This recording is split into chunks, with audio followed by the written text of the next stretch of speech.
Alors, le gouvernement a annoncé les 4 étapes, donc du déconfinement, des réouvertures, etc. Alors, étape 1, 3 mai, donc c'est dès lundi, hein.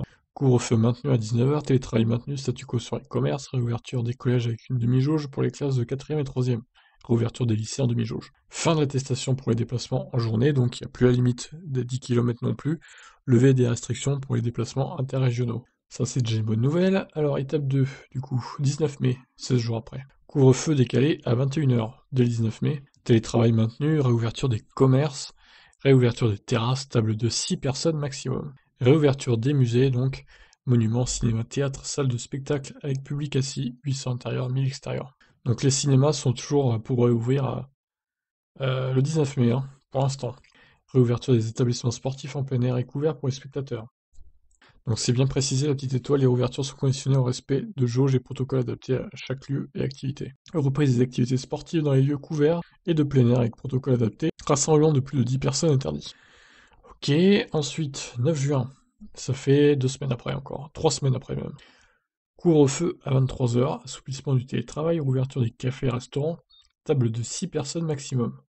Donc les restos en gros rouvriraient le 9 juin, dans un mois et demi. Possibilité d'accueillir jusqu'à 5000 personnes dans les lieux de culture et les établissements sportifs, passe sanitaire. Alors voilà, ça c'est ça le truc, passe sanitaire, en gros il va falloir se faire vacciner pour aller dans les lieux où il y a plus de 5000 personnes quoi. Réouverture des salles de sport, élargissement de la pratique sportive au sport de contact en plein air et sans contact à l'intérieur. Réouverture des salons et foires expositions, possibilité d'accueillir jusqu'à 5000 personnes, passe sanitaire également. En gros faut être vacciné quoi, hein. C'est ça que ça veut dire. Accueil des touristes étrangers avec passe sanitaire. Ensuite, 30 juin, alors c'est l'étape finale, si on peut dire. Couvre-feu supprimé, enfin. Fin des limites de jauge selon la situation sanitaire locale dans les établissements recevant du public. Maintien des gestes barrières et de la distanciation sociale.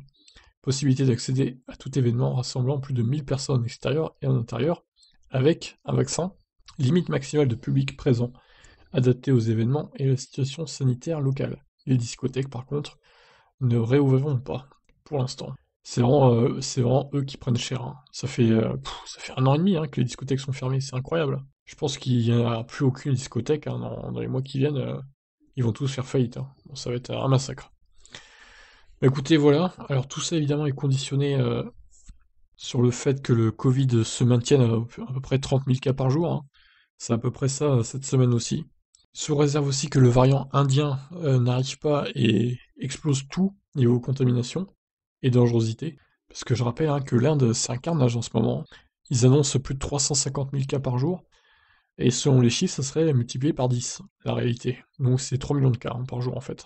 Ce qui est juste délirant. Et je parle même pas du nombre de décès qui doit être affolant, quoi. C'est plusieurs milliers par jour hein, qui meurent en Inde.